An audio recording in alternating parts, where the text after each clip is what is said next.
बिपरजॉय तूफान का सितम अब कम होने का नाम नहीं ले रहा है। अब ये भयंकर बवंडर सिर्फ गुजरात ही नहीं बल्कि देश के अन्य हिस्सों में भी बवाल मचाने लगा है।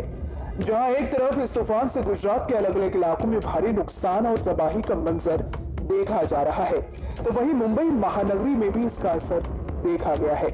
चक्रवाती तूफान बिपरजॉय शनिवार 17 जून की सुबह राजस्थान पहुंच चुका है और 62 किलोमीटर की रफ्तार के साथ जोधपुर की ओर बढ़ रहा है।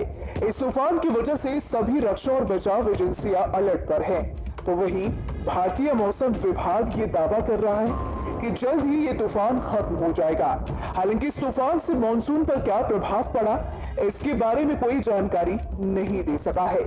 इस वीडियो में हम आपको बताएंगे कि आखिर बिपरजॉय अभी कहाँ है, वो आने वाले 12 घंटों में कहाँ होगा, उसकी वजह से उत्तर भारत के मैदानी इलाकों में क्या असर पड़ेगा, और सबसे आखिर में ये कि बिपरजॉय की वजह से देश में मॉनसून पर कितना असर पड़ेगा।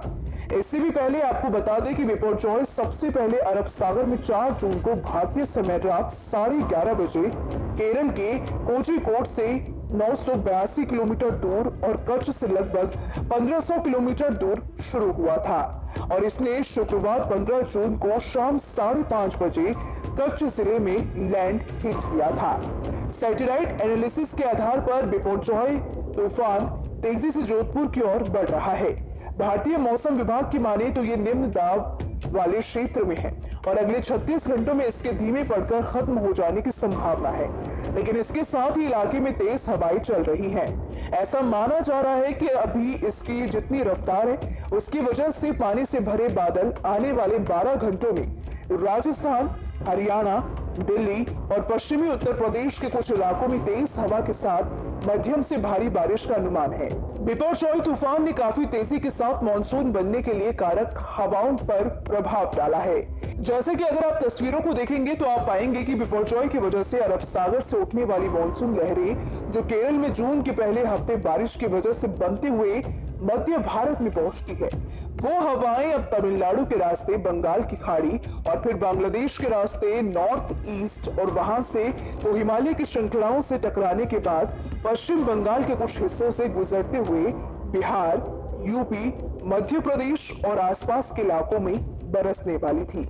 लेकिन बिपरजॉय की वजह से जब ये हवाएं दिल्ली के रास्ते पूर्वी उत्तर प्रदेश पहुंचेंगी तो ये हवाएं उत्तर पूर्वी मध्य भारत में आपस में टकरा जाएंगी और ऐसे में 3 स्थितियां बनेंगी।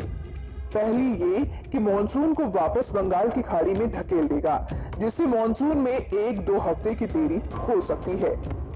दूसरी स्थिति की बात करें तो ये मॉनसून को आंध्र प्रदेश, तेलंगाना के तटीय क्षेत्रों में मोड़ सकता है या फिर ये हवाएं नेपाल की ओर मुड़ सकती है और वहां पर भारी बारिश की वजह बन सकती है, जिससे बाढ़ जैसी स्थिति पैदा होने का खतरा है, जो बिहार और पश्चिम बंगाल में भी असर डाल सकता है।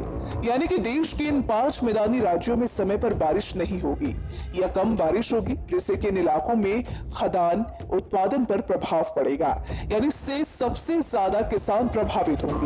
मॉनसून की देरी से फसलों के उत्पादन पर या उनकी लागत पर सीधा प्रभाव पड़ता है। अब ऐसे में देखने वाली बात यह होगी कि बिपरजॉय अगर और भी ज्यादा भयानक रूप लेता है तो यहाँ कितना नुकसान हो सकता है। देखिए, इसको लेकर आप क्या सोचते हैं, आपकी क्या राय है? आप अपनी राय हमें कमेंट सेक्शन में जरूर बताइएगा। वीडियो पसंद आए तो वीडियो को लाइक शेयर करना ना भूलें।